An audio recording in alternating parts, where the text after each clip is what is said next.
Паветраная трывога ў Вільні, замоўчванне дронавай небяспекі ў Беларусі, а Кітай адмовіў Расіі ў пабудове газаправоду. Галоўныя тэмы ў аб'ектыве. З вами Вітаўт Ціўчык. Запрашаю на выданне навінаў.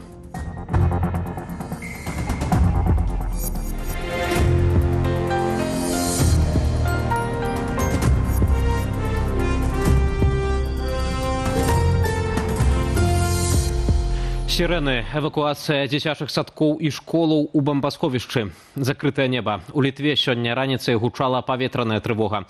Прычынай стаў дрон, які ляцеў з боку Беларусі. Аналагічнае паведамленне адправілі ў Латвію. Цікава, што пра дрон папярэдзілі ўзброеныя сілы Беларусі, літоўскіх калегаў. Пра сітуацыю ў Вільні раскажа наша корэспандэнтка Глафіра Жук. Сёння раніцай праз беспілотнікі два знішчальнікі НАТО ўзляцелі з авіабазы Эмары ў Эстоніі. Адзін з іх быў накіраваны ў Літву, другі ў Латвію. Паводле ўладаў перасячэнне літоўскай мяжы дронам зафіксавалі о 9:40 мясцовага часу. Неўзабаве жыхарам на мабільныя тэлефоны прыйшло апавяшчэнне пра небяспеку. Мы атрымалі паведамленне ад беларускіх вайскоўцаў аб магчымым руху беспілотнікаў да тэрыторыі Літвы. Такую ж інфармацыю атрымалі і нашы латвійскія суседзі, і мы адрэагавалі адпаведна. Гэта першая такога маштабу паветраная трывога для шырокага цывільнага насельніцтва ў краіне Еўразвязу і НАТО. Людзей заклікалі адысці ад вокнаў, знайсці бяспечнае месца і не набліжацца да падазроных аб'ектаў, а пазней паведамілі і пра неабходнасць спусціцца ў сховішчы. Эвакуацыю праводзілі ў некаторых офісах, школах, дзіцячых садках у Ігналінскім раёне. Пра трывогу паведамлялі таксама праз рэпрадуктары амерыканскай амбасады ў Вільні. На час трывогі прыпыніў працу Віленскі аэрапорт. У частцы краіны спыняўся грамадскі транспарт. Пасажыраў на Віленскім чыгуначным вакзале і ў Віленскім раёне пераводзілі ў бяспечныя месцы.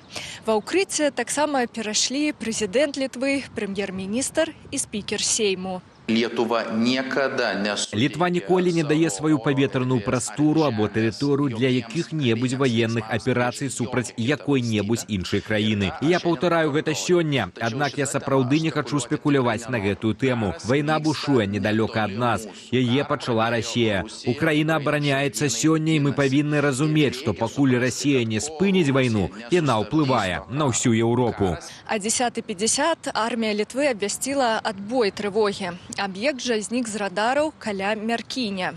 Пакуль невядома, ці ён пакінуў Літву, ці ўпаў, пошук беспілотніка працягваецца. Глафіра Жук, Белсат. Замест абвяшчэння трывогі, замоўчвання і рэпрэсій супраць сведкаў, гэткая рэакцыя ўладаў на дроны ў Беларусі, дзе іх непараўнальна больш лятае і падае. Як рэжым папярэджвае аб пагрозе суседзяў і абыякава ставіцца да бяспекі беларусаў, распавядзе Валер Руселік. Надоечы ў ваколіцах глыбокага, што на Віцебшчыне ўпаў баявы дрон, які, на шчасце, не выбухнуў. Яго ў той самы дзень падарвалі на месцы сілавікі. Пра небяспечны інцыдэнт паведаміла выданне «Наша Ніва» са спасылкаю на свае крыніцы. Афіцыйныя ж структуры прамаўчалі. Режим Лукашенко прекрасно знает и понимает о том, что Россия использует воздушное пространство Республики Беларусь для пролета дронов.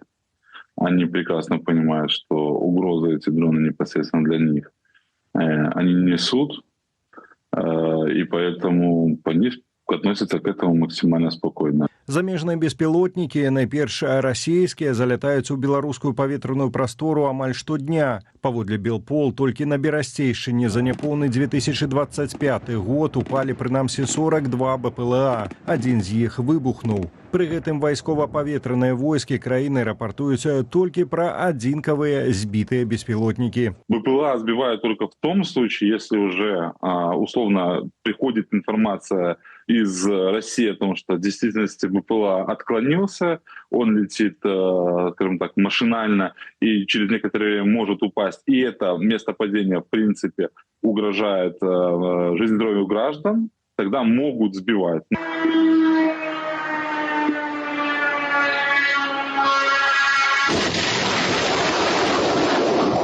Падобныя інцыдэнты перыядычна адбываюцца і ў іншых рэгіёнах краіны, найперш на Гомельшчыне.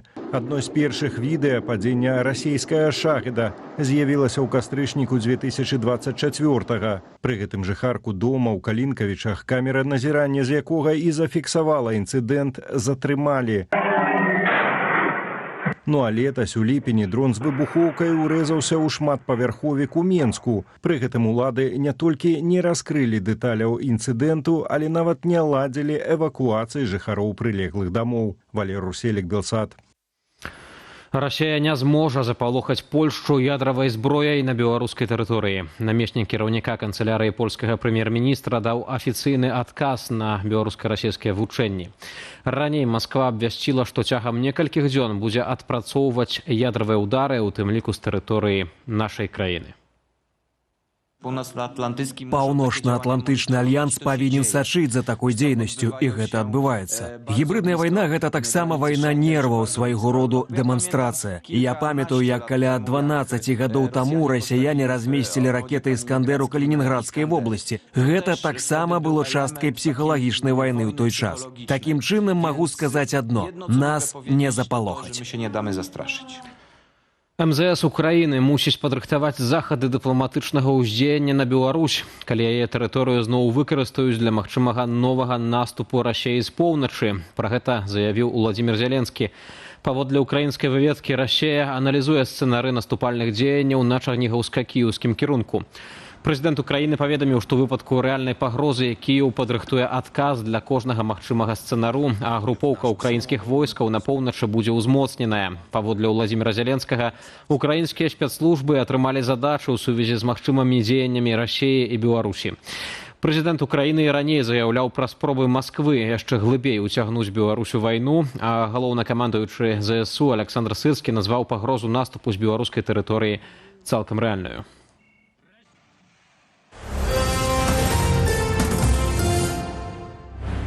Еўразвяз абяцае працягнуць падтрымку беларускіх палітвязняў, незалежных медыяў і будзе намагацца, каб рэжым Лукашэнкі адказаў за свае злачынствы. Пра гэта Белсату сёння паведамілі ў Еўрапейскай камісіі. Пасля сфальсіфікаваных выбараў 2020 года Еўразвяз прыпыніў адносіны з афіцыйнай Беларусю. Замест гэтага мы павялічылі падтрымку непасрэдна людзям у вашай краіне. Было вылучана каля 200 мільёнаў еўраў на падтрымку незалежных медыяў, дэмакратычнага руху, а таксама беларускіх грамадзянаў, якія хацелі працаваць альбо вучыцца ў Еўразвязе. У снежні 2025 еўракамісарка Кос анансавала дадатковыя 30 мільёнаў. І зноў жа на падтрымку палітвязняў, медыяў, намаганню прыцягнення да адказнасці за злачынствы, учыненыя рэжымам Лукашэнкі. Цяпер мы працуем над пакетам на 26-27 гады. Не магу пакуль агучыць канкрэтных лічбаў, але магу сказаць, наша прыхільнасць была паслядоўнай і застанецца такой у будучыню. Развяз можа удвая скараціць падтрымку беларускіх дэмакратычных сілаў, агучыў Павел Латушка. Паводле палітыка, у 2027 годзе фінансаванне з боку ЕЗ плануюць зменшыць з 30 до 15 мільёнаў еўраў. Чырвоная дывановая дарожкі і ганаровая варта. 25-ю асабістую сустрэчу Владзіміра Пуціна з Сі Цзіньпінам расійская прапаганда падае як трыумф і стварэнне новага светапарадку. Але што хаваецца за гучнымі заявамі аб бязмежным сяброўстве, высвятляў Руслан Ігнатовіч. Нягледзячы на тое, што Пуціна суправаджала каласальная дэлегацыя з віцэ-прэм'ераў і кіраўнікоў найбуйнейшых карпарацыяў ад «Газпрому» да «Раснафты», галоўная мэта паездкі не была дасягнутая. Бакі не змаглі дамовіцца пра канкрэтныя тэрміны будаўніцтва газапроваду «Сіла-Сібіры-2», які павінен злучыць Расію і Кітай. Временные интервалы какие-то уже вырисовались? Чего? Вот это проект по «Силе-Сибири-2». Ну, четко пока нет, потом все-таки это коммерческая информация. Но это достаточно большое достижение. Але эксперты аднадушныя, Кітай не спяшаецца, аддаючы перавагу уласнай стратэгіі дыверсіфікацыі паставак і дамагаючыся максімальных зніжак з ізаляванай ад заходніх рынкаў Расіі. Сі зацікаўлены ў тым, каб з розных крыніцаў атрымліваць вуглевадароды. Ён цудоўна ўбачыў з гісторыі з Армузскай пратокай, што адзіная крыніца гэта вельмі небяспечна. пагражае вялікімі рызыкамі і выклікамі, і таму трэба вось дыверсіфікаваць. Візіт Пуціна адбыўся праз некалькі дзён пасля прыезду ў Кітай Дональда Трампа, і калі з Пуціным Сі Цзіньпін піў гарбату, то з амерыканцамі падпісаў кантракт на набыццё 200 самалётаў Боінг і абмеркаваў гандлёвае перамір'е. Так, Путін часты госць у Кітаі. Я маю на ўвазе, гэта зусім не так, як са Злучанымі Штатамі. Візіты туды адбываюцца радзей, хоць, як ні іранічна, менавіта там эканамічныя дачыненні значна больш маштабныя. Думаю, напэўна, прагучаць нейкія заявы, але насамрэч мне здаецца, што гэты візіт наўрад ці стане чымсьці большым за вялікі дыпламатычны тэатр, што, зрэшты, вельмі важна для дэманстрацыі салідарнасці паміж дзвюма краінамі. Падчас сустрэчы Пуцін і Сі разважалі пра глобальную турбулентнасць і пабудову справядлівага шматпалярнага свету. Нават падпісалі адпаведную дэкларацыю. Сі Цзіньпін назваў дачыненні дзвюх краінаў астраўком спакою сярод хаосу і заклікаў да хутчэйшага спынення вайны на Блізкім Усходзе. Пуцін, у сваю чаргу, традыцыйна абвінаваціў Захад у гегемоніі. Відавочна дыспарытэт. Вельмі розныя вагавыя катэгорыі ў Расіі і ў Кітаю. І ўсе гэта разумеюць. І Сі, уласна кажучы, ён таксама непакоіцца, што ўсё ж такі пакрыўдзіць саюзніка ці партнера, гэта было б неслушна. І таму вось узнікае такое, скажем так, падпісанне такого дакументу, які нічога не змяняе істотна, але робіць рэверанс у бок вось гэтага малодшага партнера. І менавіта тут на геапалітычную сцэну выходзіць Беларусь. Будучы пад заходнімі санкцыямі, Менск шукае паратунку ў Кітаі, прапаноўваючы сябе як выгадны лагістычны і прамысловы хаб. Разам з гэтым тэхналагічная залежнасць ад Пекіну становіцца татальнай. Услед за Расіяй айчынныя прадпрыемствы ад вытворчасці трактароў да зборкі аўтамабіляў і беспілотнікаў цалкам пераходзяць на кітайскія камплектныя дэталі. Руслан Ігнатовіч, Белсат. Расійскія нафтаперапрацоўчыя і хімічныя прадпрыемствы зноў пад атакай украінскіх дронаў. Пажары ўспыхнулі на буйным НПЗ «Лукойл» у Ніжегородскай вобласці і на хімічным заводзе «Азот» у Ставропольскім краі. Генеральны штаб ЗСУ ўжо пацвердзіў удары па стратэгічных аб'ектах расійскай прамысловасці. Паводле Reuters, пасля атакі БПЛА геныя НПЗ прыпынілі працу. Атака на нафтаперапрацоўчы завод «Лукойл» адбылася другі раз за 2 дні. Прадпрыемства ёсць адным з галоўных НПЗ Расіі і забяспечвае палівам маскоўскі рэгіён. Што ж да хімічнага камбінату «Азот», гэта адзін з найбуйнейшых вытворцаў аміяку, метанолу і кампанентаў для выбуховых рэчываў у Расіі. Нягледзячы на заявы мясцовых уладаў пра адсутнасць разбурэнняў, жыхары публікуюць кадры моцнага пажару ў прамысловай зоне.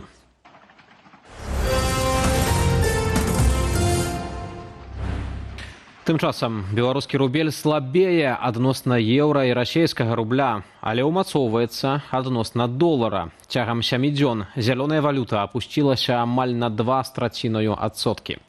Аб прычынах такога трэнду на валютным рынку, а таксама аб прагнозе Нацбанку адносна інфляцыі і зніжэння стаўкі рэфінансавання распавядзе Юлія Церпук. 2 рублі 73 копейкі за долар. Даўно не было так танна. Амерыканская валюта працягвае піке. За апошні тыдзень патанела больш чым на 2%. Ніжэй за псіхалагічную адзнаку ў 2 рублі 80 копеек долар апусціўся 12 траўня. Беларускі рубель умацоўваецца толькі адносна долара, следам за расійскім, да якога прывязаны. У Расіі положительная ситуация, улучшение ситуации во внешней торговле за счет того, что были отменены очередной раз американские санкции на российскую нефть временно. Плюс к этому российский рубль поддерживает жесткая денежно-кредитная политика Центрального банка.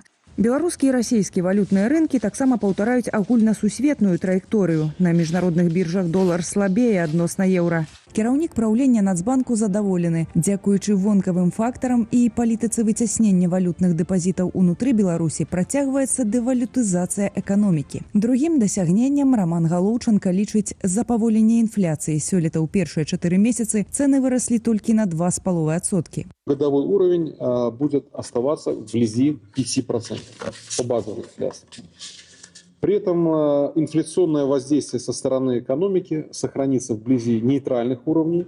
Нацбанк прыняў рашэнне ад пачатку лета знізіць на 0,5% стаўку рэфінансавання. Если этот кредит зависит от ставки, то и данный кредит тоже подешевел на 0,5%. Паводле эксперткі, Нацыянальны банк следам знізіць і разліковую велічыню стандартнай рызыкі, што зробіць крэдыты больш таннымі, але і менш выгаднымі дэпазіты для насельніцтва.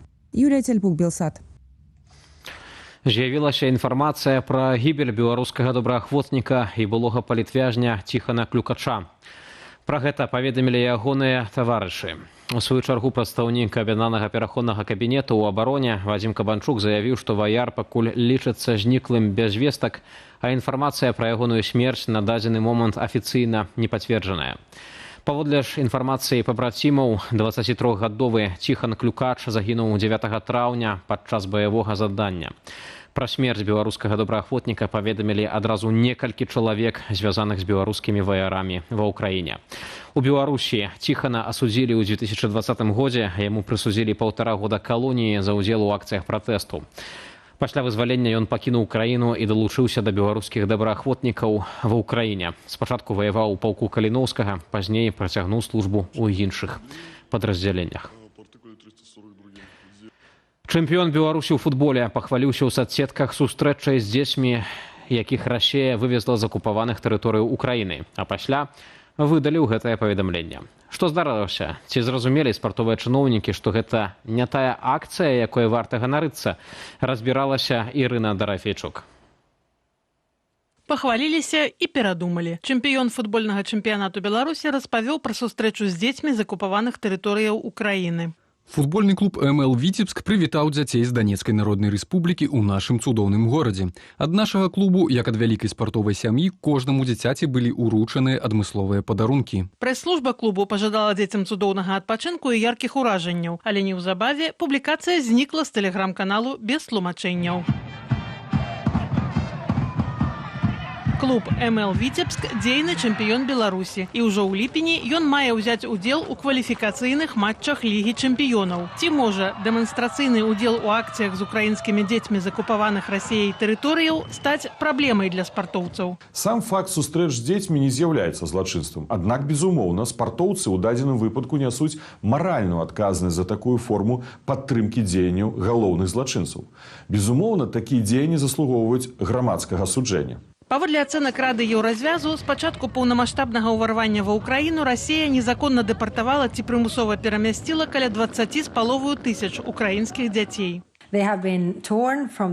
Іх адарвалі ад сем'яў, пазбавілі імёнаў, мовы і ідэнтычнасці. І гэта злачынная спроба сцерці будучае ўкраінскае пакаленне. Удзел у гэтым злачынстве лукашэнкаўскага рэжыму ўжо расследуецца. Ажыццяўляюцца сумесныя следчыя дзеянні Офіса пракурора Міжнароднага крымінальнага суда, Еўрапола і украінскіх праваахоўнікаў менавіта ў пытанні дэпартацыі украінскіх дзяцей у Беларусь. Расследаванне працягваецца і пакаранне, як яго вынік, больш чым верагоднае. Паводле ініцыятывы Bring Kids Back UA, Украіна змагла вярнуць крыху больш за 2000 сваіх дзяцей. Ірына Дарафейчук, Белсат. У Гомлі правялі ператрусы ў бацькоў людзей, звязаных з інфармацыйным рэсурсам «Флагшток». Пра гэта паведамляе само выданне. Паводле ж звестак праваабаронцаў працягваецца пераслед гамельчукоў, што яшчэ ў сярэдзіне сакавіка ўдзельнічалі ў абрадзе гукання вясны. Не менш як 3 асудзілі за ўдзел у святкаванні, якое палічылі, цытата, несанкцыянаваным масавым сходам. Раней адзін з удзельнікаў атрымаў 15 сотняў арышту, яшчэ некалькі чалавек буйныя штрафы. Асобу, якую палічылі арганізатарам, аштрафавалі амаль на $2500. Сярод асуджаных участковы інспектар гомельскага РАУСу майор Віктор Шыпкоў. Паводле вынікаў 25 года ён атрымаў ад Лукашэнкі прэмію за духоўнае адраджэнне. Сам абрад праходзіў у гомельскім рэстаране «Спадчына» і быў прысвечаны беларускай народнай культуры і традыцыям. Установа пасля праверак часова спыняла працу, але цяпер зноў адкрытая.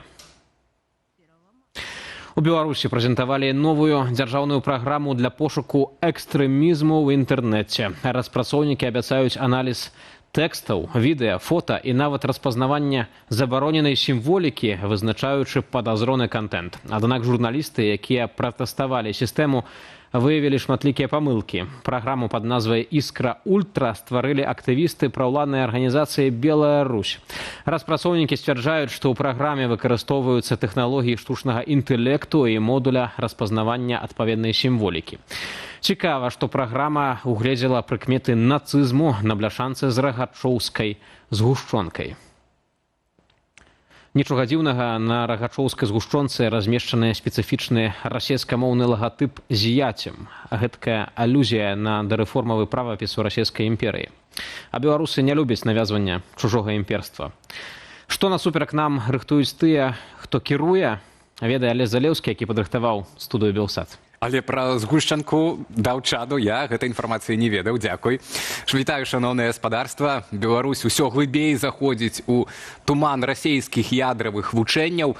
На гэтым фоне ў Літве ўжо абвяшчалі паветраную трывогу праз дрон з тэрыторыі Беларусі. А Кіеў папярэджвае пра магчымыя новыя правакацыі Крамля ў нашым рэгіёне. Ці сапраўды Беларусь рыхтуюць да новай фазы супрацьстаяння з Захадам? Это наша першая тэма, а другая – чаму Нацбанк раптам загаварыў пра стабільнасць, стаўку рэфінансавання зніжаюць, а долар працягвае падаць. Ці надоўга беларускаму рублю хопіць такой перадышкі? Усё гэта сёння у студыі «Белсат». Як чуюць гаспадарства, бяспека і грошы – гэта нашыя сённяшнія тэмы. Запрашаю застацца.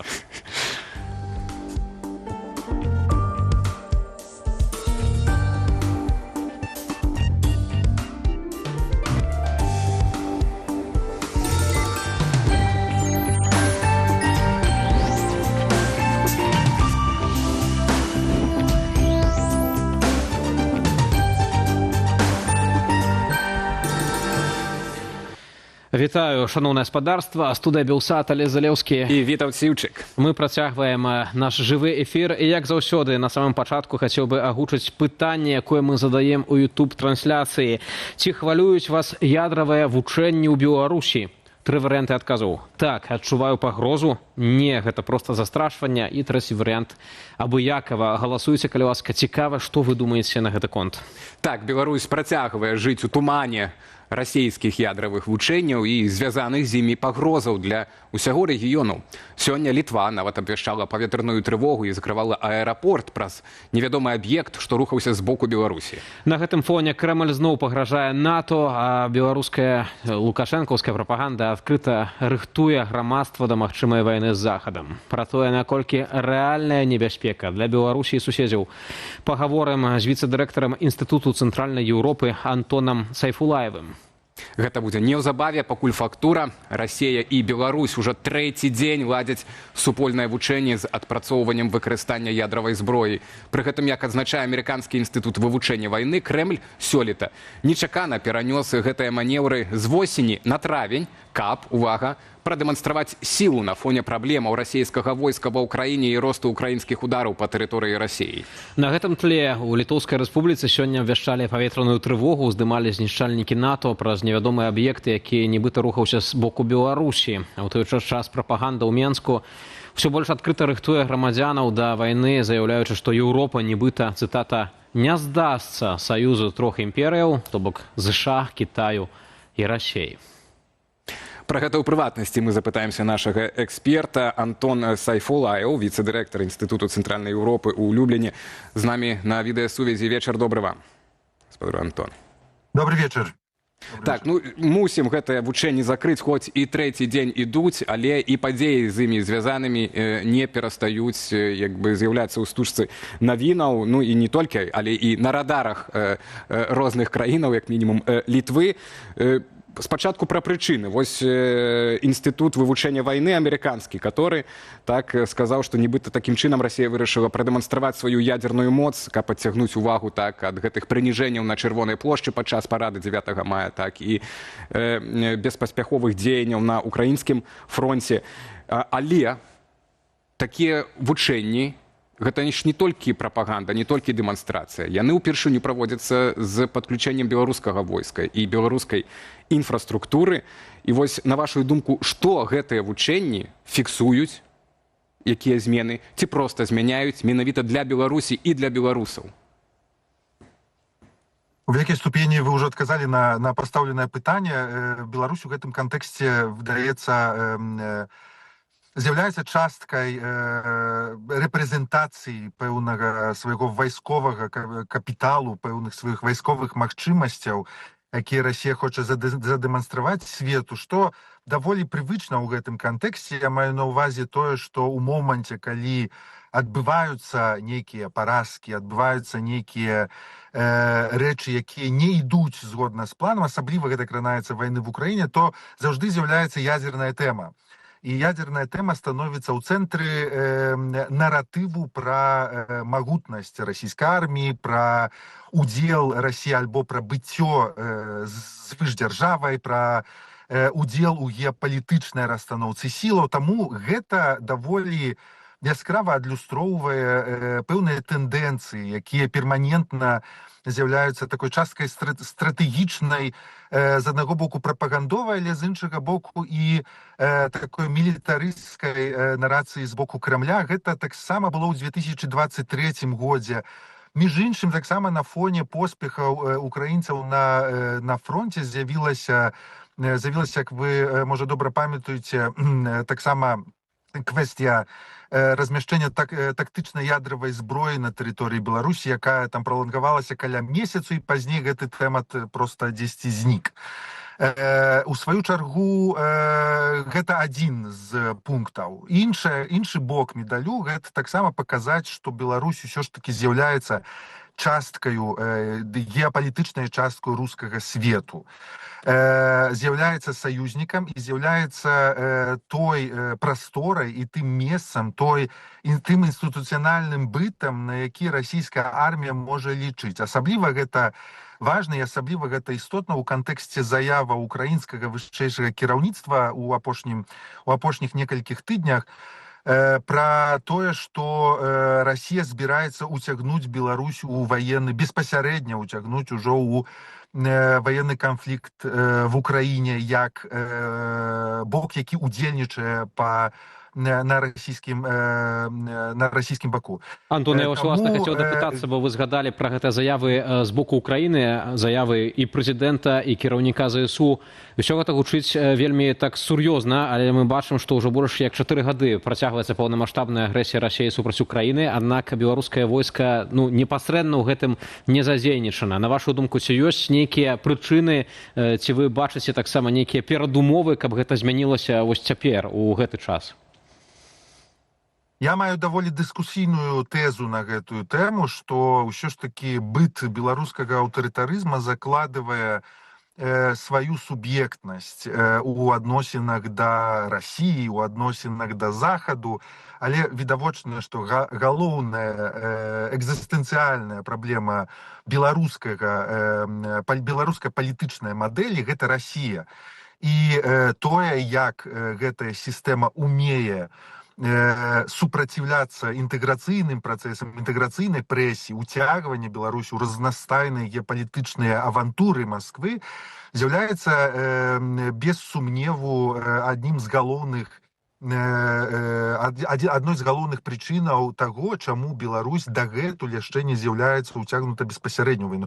Відавочна, што удзел беспасярэдні ў вайне фактычна ставіць Беларусь, беларускае кіраўніцтва, беларускую палітычную сістэму ў вельмі невыгодным свеце, асабліва на фоне поспехаў украінскай арміі, на фоне пераходу ініцыятывы на украінскі бок. Гэта можа быць пацалункам смерці. Так, Антон, згодная, напрыклад, але калі казаць канкрэтна пра наступствы вось гэтых вучэнняў, вы кажаце, што Лукашэнку ўжо не раз удавалася так ад гэтых абдымкаў цесных вайсковых Расіі неяк увільваць, так? Але разам з тым у 22-м годзе не атрымалася. І мы не ведаем, калі наступным разам у яго не атрымаецца. 22-й год, калі з тэрыторыі Беларусі менавіта пашлі войскі ва Ўкраіну. І чаму цяпер можа быць інакш? Это таксама пытанне. Што Лукашенко змяніў, скажем так, у прыняцці рашэння ў нашай краіне, што можа быць інакш? Ці наагул яго хтосьці будзе пытацца пра гэта дазволу? Так і з гэтымі ядзернымі вучэннямі яны скончацца, але інфраструктура і напрацаваныя гэтыя все сувязі, яны застануцца. Схема, то бок, па адпрацоўкі удара ядзернага з тэрыторыі Беларусі, яна застанецца, так, разам з беларусамі. усімі насельніцтвам Беларусі. І вось тут ці ёсць рызыкі рэальныя, вы бачыце, для Беларусі і насельніцтва Беларусі датычна вось гэтай інфраструктуры і датычна вось гэтых размоваў, што там нават на ўзроўні высокіх палітыкаў еўрапейскіх, што там у Пуціна ёсць некалькі месяцаў, каб там распачаць вайну з Еўропай, да, вось это вакно магчымасцяў, чагосьці апасаюцца.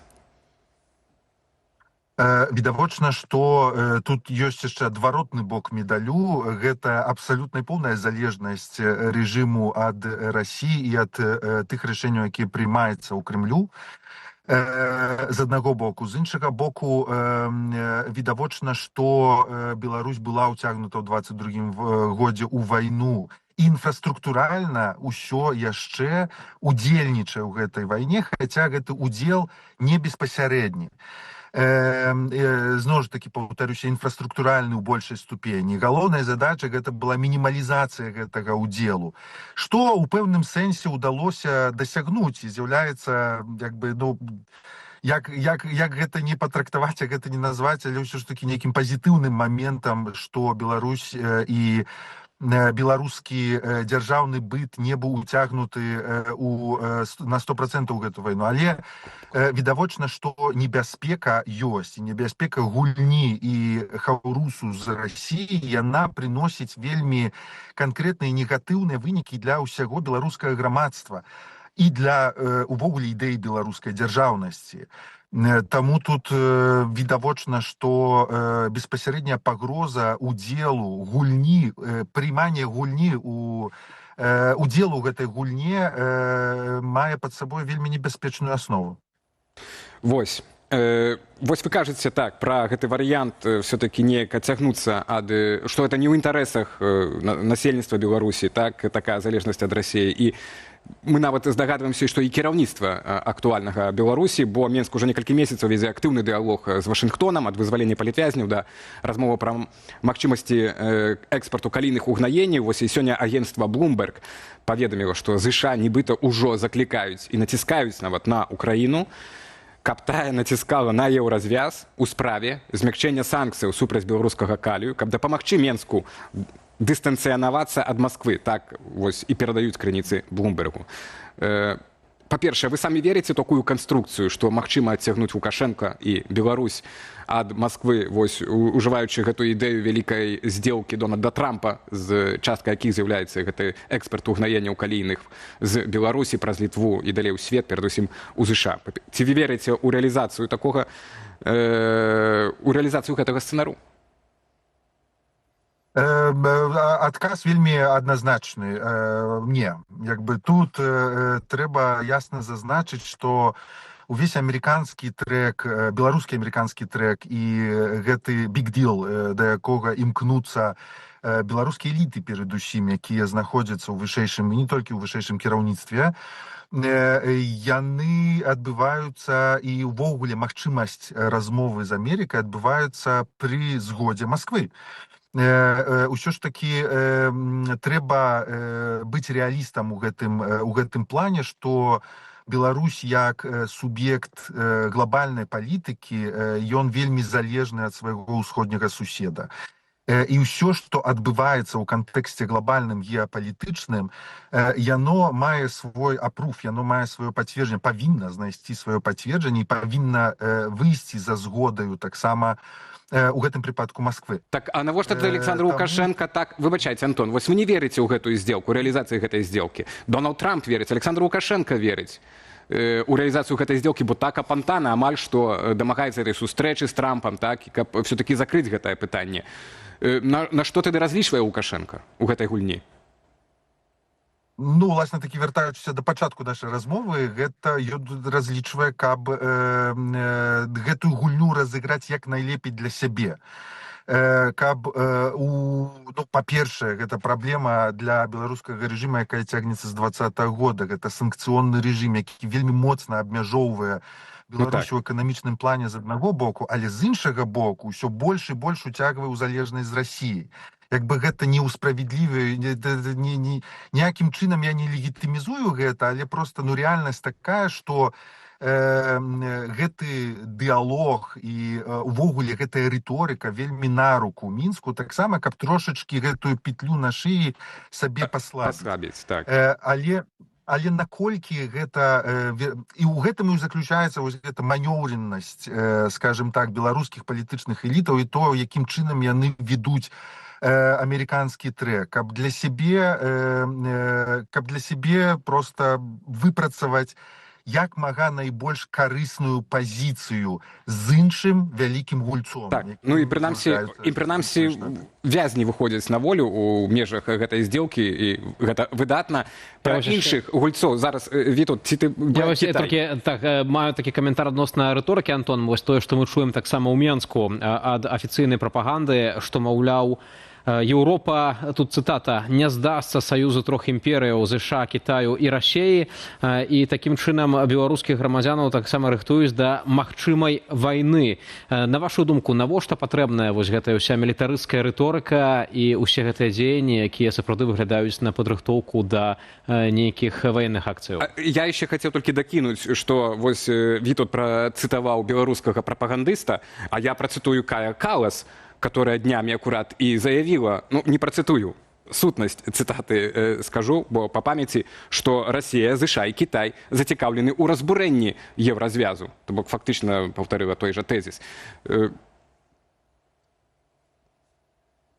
У гэтым кантэксце, канешне, вельмі важна не памыліцца, як бы так, таму што тое, што кажа Кая Калас, і тое, што кажа беларуская прапаганда, ўсё ж такі у фінальным выданні мае розную начынку, скажем так, розны змест.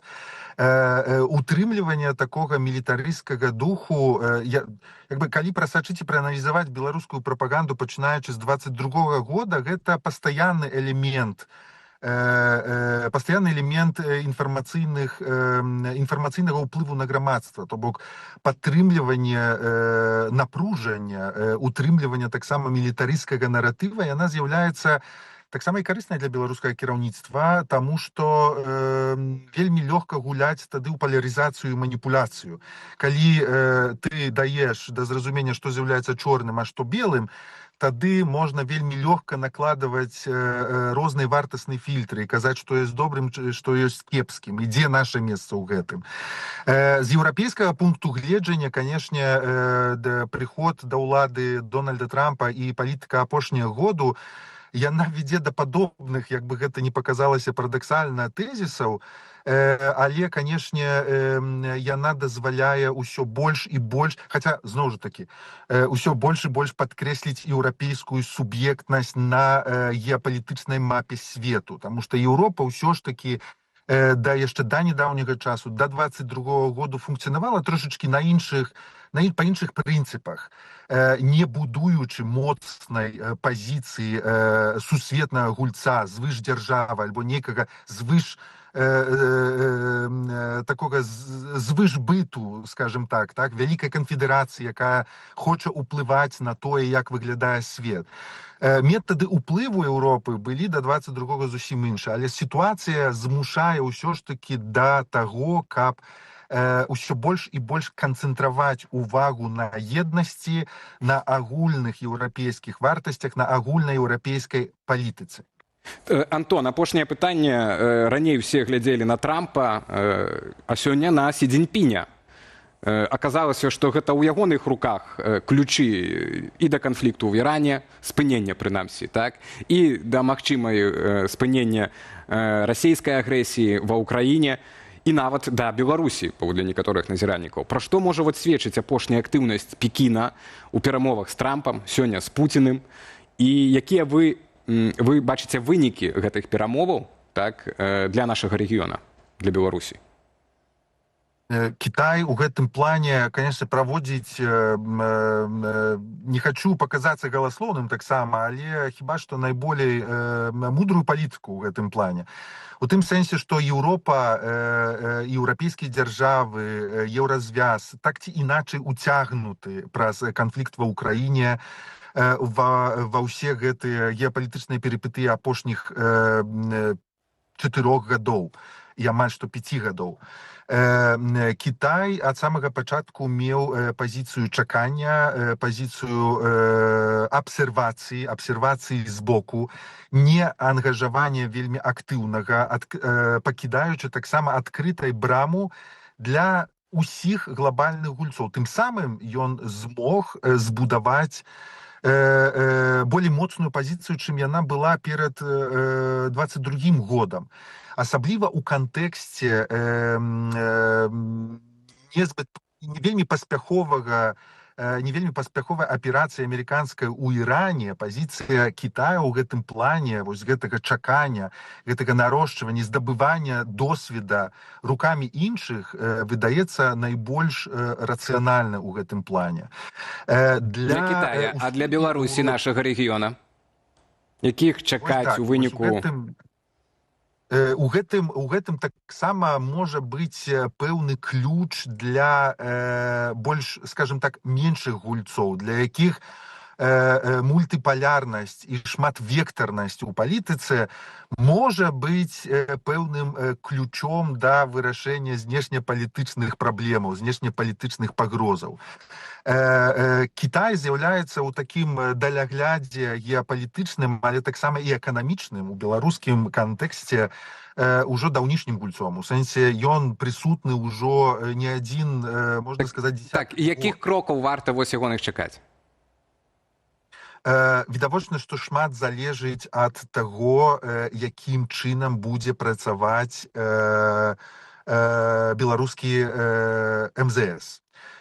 Таму што у гэтым вялікім, скажем так, у гэтай вялікай укладанцы залежыць таксама ад таго, як зазначаеш сваю пазіцыю, ад кантактаў, ад наладжаных інстытуцыянальных кантактаў. І калі гэтая пазіцыя будзе падкрэслівацца, калі гэтая пазіцыя будзе фіксавацца і высылацца таксама, то Беларусь на гэтай ментальнай мапе Кітая ў усходнееўрапейскім рэгіёне, яна можа быць браная пад увагу. І у гэтым трэба таксама углядзець вельмі тэхнакратычны падыход з аднаго боку, з боку Беларусі, з іншага боку, з Кітаю. Таму вельмі залежыць ад таго, як будуць працаваць напрацаваныя праз апошнія дзесяцігоддзі сувязі, інстытуцыянальныя сувязі, эканамічныя сувязі, і наколькі будзе ў стане беларуская палітычная сістэма засігналізаваць трэцяму баку, трэцяму вялікаму гульцу сваю пазіцыю і сваё месца ў рэгіёне. Ох, думаў, што пасля вашай размовы лепш мы будзем разумець і арыентавацца ў гэтай сітуацыі, но не ведаю. Пачакаем, пажывем, пабачым. Дзякуй вялікі за размову. Спадар Антон Сайфулаю, віцэ-дырэктар Інстытуту Цэнтральнай Еўропы ў Любліне, быў з намі на відэасувязі. Мы абмяркоўвалі апошнія вучэнні ў Беларусі. Яшчэ пакуль што застаемся ў гэтай тэме. Пасля тыдняў размоваў пра санкцыі, геапалітыку і магчымыя вялікія ўгоды вакол Беларусі мы прапусцілі, выбачайце. І Нацыянальны банк раптам падае сігнал, што ў эканоміцы нібыта ўсё стабільна. Тут мы пераходзім ад пытання ў санкцыях геапалітыкі да пытання ўжо эканамічнага. Я хацеў бы вярнуцца да пазіцыі Польшчы датычна беларускіх вучэнняў. Зараз ці ў нас ёсць гэтае выказванне. Так, секундку. Так, бо у нас... Так, у нас кіраўнік, так, нарабілі ў рэгіёне шуму ядравыя вучэнні, але яны ўжо не першыя. Далей глядзіце, як дзеянні Менску і Масквы пракаментаваў нашаму каналу намеснік кіраўніка канцылярыі прэм'ер-міністра Польшчы Jakub Stefaniak. Wojna hybrydowa to także wojna nerwów. Вайна гібридная гэта таксама вайна нерваў, то бок пэўнага роду дэманстрацыя. Гэты элемент такі застрашвальны, дэманстрацыйны, можа быць таксама звязана з вучэннямі гэткага тыпу, якія не першы раз адбываюцца вельмі блізка да мяжы шэнгенскай зоны і вельмі блізка да Еўропы. Памятаю, як некалькі гадоў таму расейцы паставілі ў Калінінградскай вобласці іскандеры. Тады таксама быў такі элемент вайны псіхалагічнай. Адно магу сказаць, што мы не дамо сябе застрашыць. Вось, уласна, цяпер перайдзем ад пытання бяспекі да пытання грошай. Так, пасля тыдняў размоваў пра санкцыі, геапалітыку і магчымыя вялікія ўгоды вакол Беларусі Нацбанк раптам падае сігнал. У эканоміцы нібыта ўсё стабільна. Стаўку рэфінансавання зноў зніжаюць, а долар за апошні тыдзень патанеў амаль на 3%. Ці сапраўды беларуская эканоміка атрымала перадышку, што будзе далей з рублём, цэнамі і зберажэннямі беларусаў, абмяркуем неўзабаве з эканамістам. Нацбанк Беларусі з 1 чэрвеня зноў зніжае стаўку рэфінансавання. Цяпер да 9,25%. Улады тлумачаць гэта макраэканамічнай стабільнасцю. На гэтым фоне працягвае таннець і долар. Толькі за апошні тыдзень амерыканская валюта страціла амаль 3% і апусцілася ніжэй за 2 рублі 75 копеек. Але эканамісты нагадваюць, беларускі рубель сёння моцна залежыць не толькі ад Нацбанку, але і ад сітуацыі ў Расіі, цэнаў на нафту і вялікіх геапалітычных дамоўленасцяў паміж ЗША, Кітаем і Крамлём. Таму галоўнае пытанне, ці надоўга гэтая стабільнасць. Тацяна Панкова, эканамістка, з намі знаходзіцца ў студыі. Вітаем вас, вечар добры. Добрый вечар. Так, пачнем ад агульнага такога пытання, што сёння ўвогуле адбываецца ў беларускай эканоміцы. 2,73 даўно такога не было. За долар гэта сапраўды сігнал стабілізацыі ці вось хутчэй такая часовая пауза, момент конъюнктуры удалой?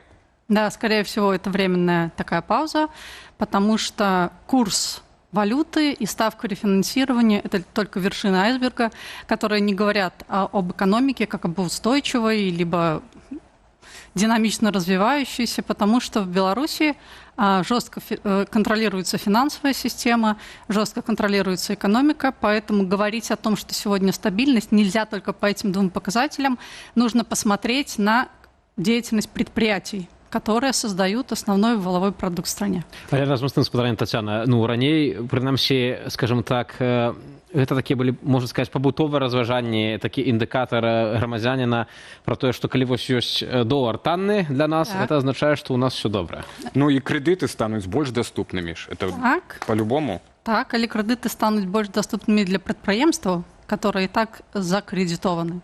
И если мы сегодня посмотрим на уровень задолженности по кредитным и займам предприятий, особенно по просроченным кредитным займам, то эта сумма все время увеличивается, и доля просроченной задолженности увеличивается. То бок, навошта тады понизили эту сёння ставку? В том ставку? числе и для этого, для того, чтобы у предприятий была возможность брать более дешевые кредиты. Еще больше закредитовываться, еще больше входить в пазыки. Да, и плюс демонстрировать, что вот, мы же снижаем ставки кредитов, и населению это выгодно, когда снижаются ставки кредитов, потому что, да, поскольку большинство кредитных ставок в договорах физических лиц являются плавающей, то вслед за снижением ставки рефинансирования будет снижаться и кредитный процент в договорах.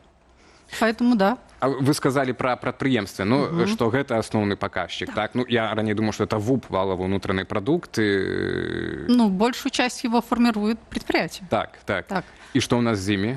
И что мы можем сегодня видеть, то есть ту статистику, которая сегодня нам доступна, потому что анализировать слишком глубоко возможности нет, потому что Белстат дает статистику за месяц, и нельзя посмотреть, условно говоря, что было в предыдущем месяце. То есть оно заменяет один месяц другим для того, чтобы не было возможности глубоко это анализировать. И что сегодня можно видеть? Можно видеть, что снижается объем производства. То есть индекс промышленного производства по итогам 3 месяцев, которые доступны на сайте Белстата, он сократился. Плюсует только Брестская область, и можно догадываться, почему, потому что там молочная промышленность развивается, это одна из отраслей промышленности, которая растет, это молочная, все остальные области минусуют. То есть сегодня предприятия производят меньше, чем производили, условно, год назад. А с чем это связано, спадарня Татьяна? С чем это можно связаться? Может быть связано с тем, что накопились такие большие остатки на складах, что и рынков сбыта нет, вернее, рынок сбыта сегодня есть, российский, он преимущественный, потому что занимает около 70% всего рынка. И, соответственно, и мы сегодня видим, что Россия периодически делает, она запрещает нашу продукцию у себя на рынке для того, чтобы поддержать своих производителей. Поэтому это может быть связано с тем, что накопились запасы, и плюс это может быть связано с тем, что спрос снижается на белорусскую продукцию, которую мы поставляем на внутренний, в том числе на внешний рынок. Мы суперзалежныя ад беларускай эканоміка ад эканомікі Расіі, але разам з тым у Расіі ключавая стаўка застаецца вельмі высокай, 14,5%, у нас 9,25%, так, на дадзены момант.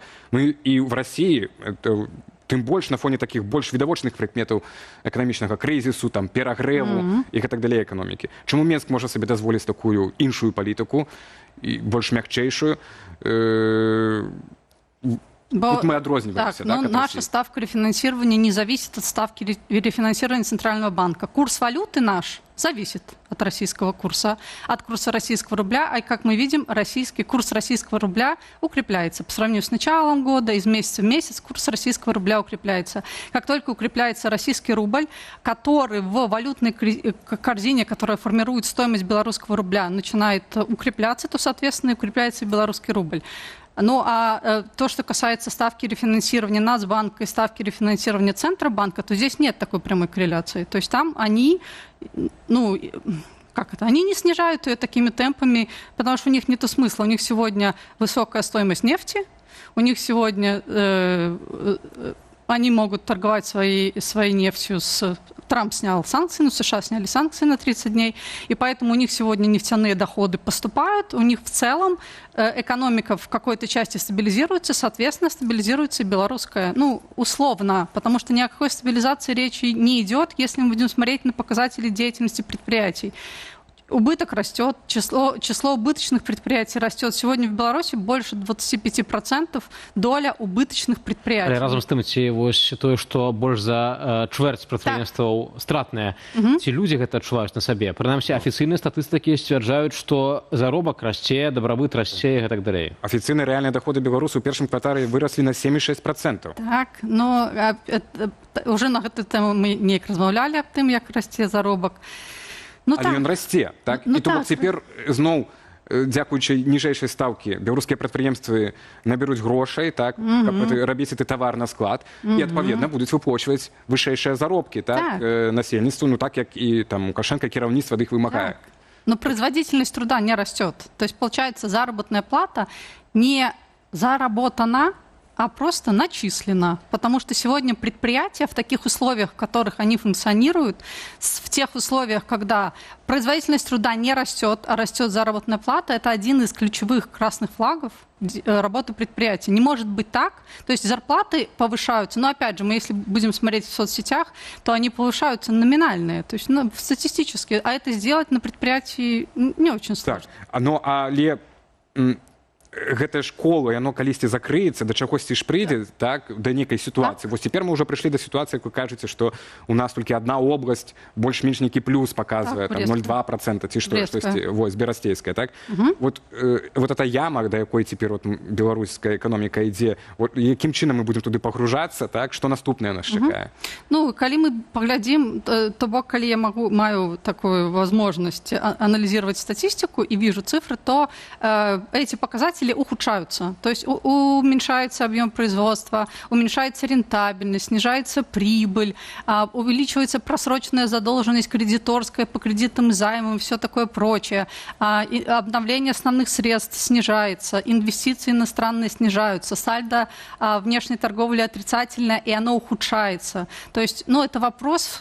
Понятно, не короткого периода времени, там не 3-4 месяцев, но в долгосрочной перспективе это приведет к плохим результатам, потому что когда предприятия, которые дают основные поступления в бюджет от своих налогов, когда они начинают работать неэффективно, то это в конечном итоге приведет к тому, что вся экономическая система будет неэффективной, несмотря на то, что мы можем искусственно сегодня уменьшать ставку рефинансирования, потому что это делает Центробанк, который зарегулирован, и точно так же мы можем контролировать курс валюты, который точно так же устанавливается централизованно. Мне вось у гэтым усім здзіўляе адна справа. Мы ведаем, што апошнія гады прадпрыемствы ў Беларусі у тым ліку працуюць на расійскую вайну.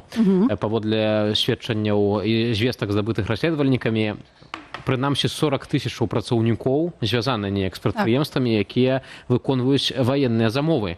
І калі, напрыклад, Расія спыніць сваю агрэсію, будзе нейкае замірэнне, яшчэ штосьці невядома, так, ці гэтыя замовы будуць працягнутыя.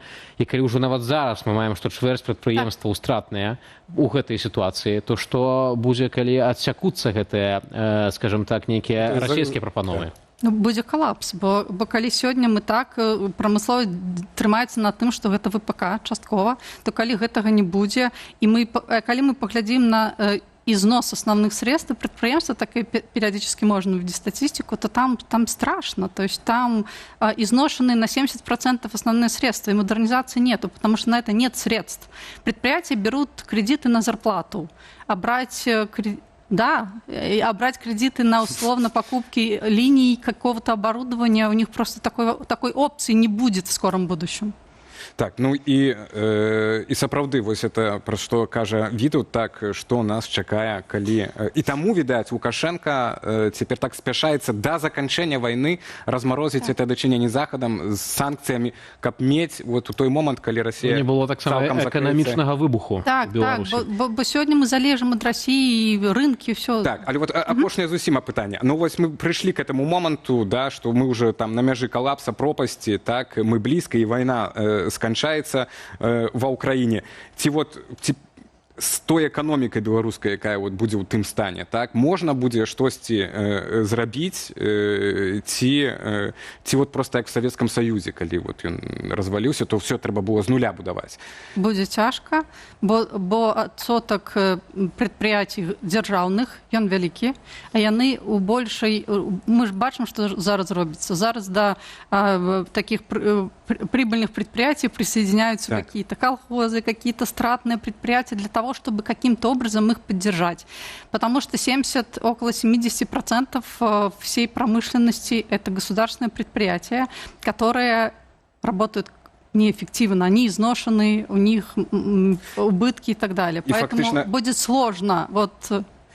Яшчэ хацеў адну ремарку, але скажу эту ремарку, і это наступная тэма была пра змовы, што цяпер тады атрымліваецца фактычна беларуская эканоміка атрымаецца на прыватным сектары, таму што дзяржаўны проста в мінусах і неэфектыўны. Адзінае, чым займаецца эфектыўна, это бадай што прапаганда, ну прынамсі ярка прапаганда і вось этой мілітарызацыі грамадства і ў цэлым дзяржавы.